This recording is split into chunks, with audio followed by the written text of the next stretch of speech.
ஆகாஷ்வாணி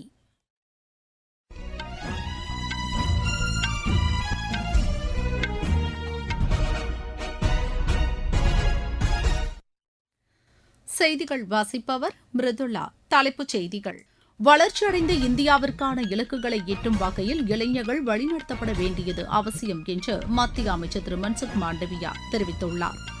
எரிபொருள் சேமிப்புக்கான கட்டமைப்புகளை அதிகரிப்பதற்கான நடவடிக்கைகள் மேற்கொள்ளப்பட்டு வருவதாக மத்திய அரசு கூறியுள்ளது.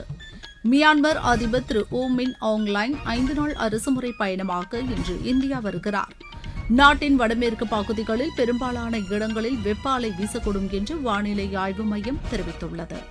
ஐபிஎல் கிரிக்கெட் போட்டியில் குஜராத் அணி 7 விக்கெட் வித்தியாசத்தில் ராஜஸ்தான் அணியை வென்றது. இனி விரிவான செய்திகள்: வளர்ச்சியடைந்த இந்தியாவிற்கான இலக்குகளை எட்டும் வகையில் இளைஞர்கள் வழிநடத்தப்பட வேண்டியது அவசியம் என்று மத்திய இளையோர் விவகாரங்கள் துறை அமைச்சர் திரு மன்சுக் மாண்டவியா தெரிவித்துள்ளார்.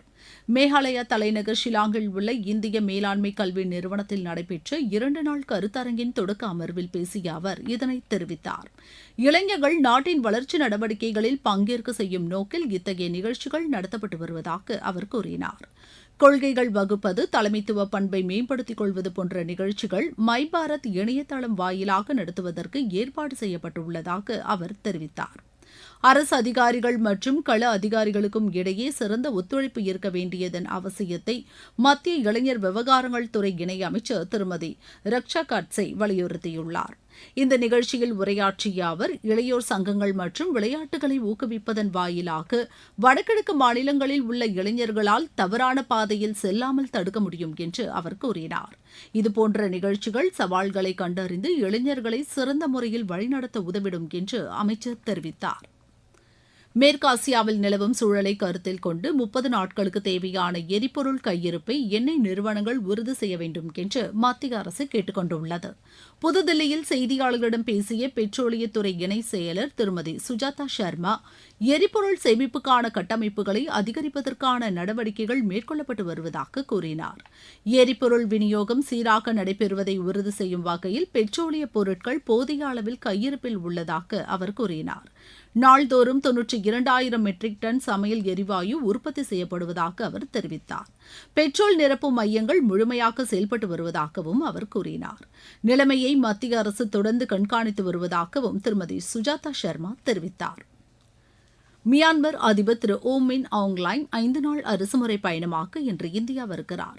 புதுதில்லியில் செய்தியாளர்களிடம் பேசிய வெளியுறவு அமைச்சக செய்தி தொடர்பாளர் திரு ரந்தீர் ஜெய்ஸ்வால், அவரது இந்த பயணத்தின்போது பிரதமர் திரு நரேந்திர மோடியை சந்தித்து இருதரப்பு உறவுகள் குறித்து பேச்சு நடத்துவார் என்று தெரிவித்தார். இந்தியா மியான்மர் இடையேயான பல்வேறு விவகாரங்கள் குறித்து இரு தலைவர்களும் விவாதிக்க உள்ளதாக அவர் கூறினார். இதனிடையே இந்தியா சீனா நாடுகளுக்கிடையே எல்லை விவகாரம் தொடர்பாக அண்மையில் நடைபெற்ற பேச்சுவார்த்தைகள் ஆக்கப்பூர்வமானதாக இருந்தது என்று அவர் தெரிவித்தார். இந்த பேச்சுவார்த்தையில் எல்லைகளை வரையறை செய்வது, எல்லைப்புற மேலாண்மை உள்ளிட்ட பல்வேறு அம்சங்கள் குறித்து விவாதிக்கப்பட்டதாகவும் அவர் கூறினார். உகாண்டாவில் நிலவி வரும் பொது சுகாதார சூழலை கருத்தில் கொண்டு மருந்துகள் உட்பட தேவையான உதவிகளை அந்நாட்டிற்கு வழங்க இந்தியா தயாராக உள்ளது என்று அவர் தெரிவித்தார். பங்களாதேஷிலிருந்து சட்டவிரோதமாக புலம்பெயர்வது தொடர்பான கேள்விக்கு அவர்கள் மீது சட்ட ரீதியாக நடவடிக்கை எடுக்கப்படும் என்று திரு ரந்தீர் ஜெய்ஸ்வால் தெரிவித்தார். வளைகுடா பகுதியில் 11 இந்திய கப்பல்கள் நிற்பதாகவும் 14 கப்பல்கள் ஹோர்முஸ் நீரிணை வழியாக இந்தியா வந்தடைந்துள்ளதாகவும் அவர் தெரிவித்தார். இந்தியா அமெரிக்கா இடையேயான வர்த்தக பேச்சுவார்த்தைகள் சுமூகமாக நடைபெற்று வருவதாகவும் இந்த பேச்சுவார்த்தைகளை தொடர அடுத்த வாரத்தில் அமெரிக்க பிரதிநிதிகள் குழு இந்தியா வரவுள்ளதாகவும் அவர் கூறினார். நாட்டின் எரிசக்தி பாதுகாப்பு மிக முக்கியத்துவம் வாய்ந்தது என்றும் பல்வேறு நாடுகளிலிருந்து கச்சா எண்ணெயை கொள்முதல் செய்வதற்கான முயற்சிகளை அரசு தொடர்ந்து மேற்கொண்டு வருவதாகவும் திரு ரந்தீர் ஜெய்ஸ்வால் தெரிவித்தார். நீங்கள் கேட்டுக்கொண்டிருப்பது ஆகாஷ்வாணியின் செய்தி அறிக்கை.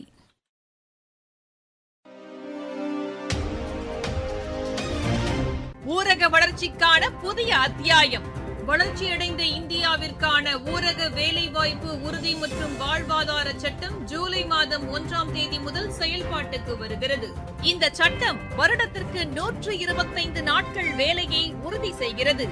இதில் வாரந்தோறும் ஊதியம் வழங்கப்படுவது கட்டாயமாக்கப்பட்டுள்ளது. பணி முடிந்த 15 நாட்களுக்குள் ஊதியம் வழங்குவதை உறுதி செய்வதற்கான அம்சங்களும் இதில் இடம்பெற்றுள்ளன. ஊதியம் காலதாமதமாக வழங்கப்பட்டால் அதற்கான இழப்பீட்டுத் தொகைக்கும் இதில் வகை செய்யப்பட்டுள்ளது. வளர்ச்சியடைந்த இந்தியாவிற்கான பயணத்தில் மோடி அரசு தொடரும் சீர்திருத்த நடவடிக்கைகள்.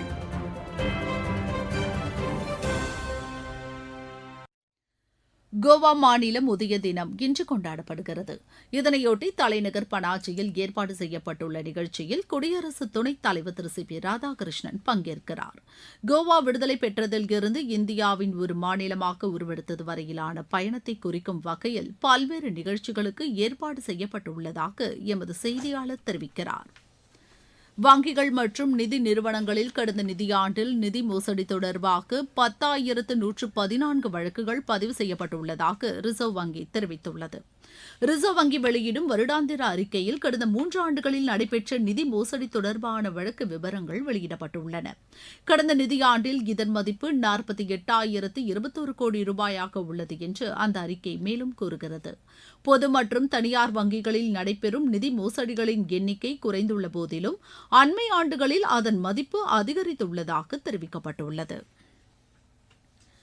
உரிமை கோரப்படாமல் உள்ள நிதிசார் சொத்துக்கள் குறித்த தகவல்களை எளிதாக கையாளும் வகையில் பொது இணையதள சேவையை நிதிசார் சேவைகள் துறை தொடங்கியுள்ளது. பொதுத்துறை வங்கிகள் கூட்டமைப்பின் ஒத்துழைப்புடன் இந்த இணையதளம் வடிவமைக்கப்பட்டுள்ளதாக மத்திய நிதியமைச்சகம் தெரிவித்துள்ளது. உரிமை கோரப்படாத வைப்புத் தொகை, காப்பீடு, பங்குகள், டிவிடெண்ட் மற்றும் பரஸ்பர நிதி போன்றவை குறித்த தகவல்களை பெறுவதற்கான வசதிகளும் இந்த இணையதளத்தில் வழங்கப்பட்டுள்ளதாக அந்த அமைச்சகம் கூறியுள்ளது. இந்த இணையதளம் எளிதில் பயன்படுத்தும் வகையிலும் வெளிப்படைத்தன்மையுடனும் மக்களை மையமாக கொண்ட நிதிசார் கட்டமைப்பாகவும் இருக்கும் வகையில் வடிவமைக்கப்பட்டுள்ளதாக நிதி அமைச்சகம் தெரிவித்துள்ளது. பஞ்சாப் மாநிலத்தில் நடைபெற்ற உள்ளாட்சி அமைப்புகளுக்கான தேர்தலில் ஆம் ஆத்மி கட்சி 958 வார்டுகளில் வெற்றி பெற்றுள்ளது. காங்கிரஸ் கட்சி 397 வார்டுகளிலும், சிரோன்மணி அகாலிதள் 192 இடங்களிலும், பிஜேபி 172 இடங்களிலும் வெற்றி பெற்றுள்ளன. ஈரானுடனான போர் நிறுத்தம் குறித்த பேச்சுவார்த்தைகள் இறுதிக்கட்டத்தை எட்டியுள்ளதாக அமெரிக்க துணை அதிபர் திரு ஜே டி வென்ஸ் தெரிவித்துள்ளார். அமெரிக்க அதிபர் திரு டொனால்டு டிரம்பின் அனுமதி கிடைத்தவுடன் இந்த பேச்சுவார்த்தைகள் இறுதி செய்யப்படும் என்று அவர் தெரிவித்துள்ளார். இதனிடையே போர் நிறுத்தம் குறித்து எவ்வித ஒப்பந்தமும் இறுதி செய்யப்படவில்லை என்று ஈரான் செய்தி ஊடகங்கள் தெரிவிக்கின்றன. நாட்டின் வடமேற்கு பகுதிகளில் பெரும்பாலான இடங்களில் வெப்ப அலை வீசக்கூடும் என்று வானிலை ஆய்வு மையம் தெரிவித்துள்ளது. தெலுங்கானா, மத்திய பிரதேசத்தில் இன்று வெப்பம் அதிகரிக்கக்கூடும் என்றும் அந்த மையம் கூறியுள்ளது. குஜராத், மகாராஷ்டிரா, மத்திய பிரதேசம், சத்தீஸ்கர் ஆகிய பகுதிகளின் ஓரிரு இடங்களில் இன்றும் நாளையும் பலத்த காற்றுடன் கூடிய மழைக்கு வாய்ப்புள்ளதாக அந்த மையம் தெரிவித்துள்ளது. தமிழ்நாடு, புதுச்சேரி, காரைக்கால், கர்நாடகா, ஜம்மு காஷ்மீர் உள்ளிட்ட பகுதிகளில் ஓரிரு இடங்களில் இடியுடன் கூடிய மிதமான மழைக்கு வாய்ப்புள்ளதாக வானிலை ஆய்வு மையம் தெரிவித்துள்ளது. இதனிடையே தென்மேற்கு பருவமழை தொடங்குவதற்கான சாத்தியக்கூறுகள் உள்ளதாக வானிலை மையம் தெரிவித்துள்ளது. ஐபிஎல் கிரிக்கெட் போட்டியில் குஜராத் அணி 7 விக்கெட் வித்தியாசத்தில் ராஜஸ்தான் அணியை வென்றது. சண்டிகரில் நேற்று நடைபெற்ற போட்டியில் முதலில் பேட் செய்த ராஜஸ்தான் அணி நிர்ணயிக்கப்பட்ட 20 ஓவரில் 6 விக்கெட் இழப்பிற்கு 214 ரன் எடுத்தது. 215 ரன் எடுத்தால் வெற்றி என்ற இலக்குடன் ஆடிய குஜராத் அணி 18.4 ஓவரில் 3 விக்கெட் இழப்பிற்கு 219 ரன் எடுத்தது. அகமதாபாத்தில் நாளை நடைபெறும் இறுதிப் போட்டியில் குஜராத் அணி பெங்களூரு அணியை எதிர்கொள்கிறது. இந்தியா, இங்கிலாந்து அணிகளுக்கிடையேயான 2வது மகளிர் டுவெண்டி கிரிக்கெட் போட்டி இன்று நடைபெறுகிறது. பிரிஸ்டாலில் இப்போட்டி இன்றிரவு 7 மணிக்கு தொடங்குகிறது. மீண்டும் தலைப்புச் செய்திகள். வளர்ச்சியடைந்த இந்தியாவிற்கான இலக்குகளை எட்டும் வகையில் இளைஞர்கள் வழிநடத்தப்பட வேண்டியது அவசியம் என்று மத்திய அமைச்சர் திரு மன்சுக் மாண்டவியா தெரிவித்துள்ளார். எரிபொருள் சேமிப்புக்கான கட்டமைப்புகளை அதிகரிப்பதற்கான நடவடிக்கைகள் மேற்கொள்ளப்பட்டு வருவதாக மத்திய அரசு கூறியுள்ளது. மியான்மர் அதிபர் திரு ஓ மின் ஆங்லைன் 5 நாள் அரசுமுறை பயணமாக இன்று இந்தியா வருகிறார்.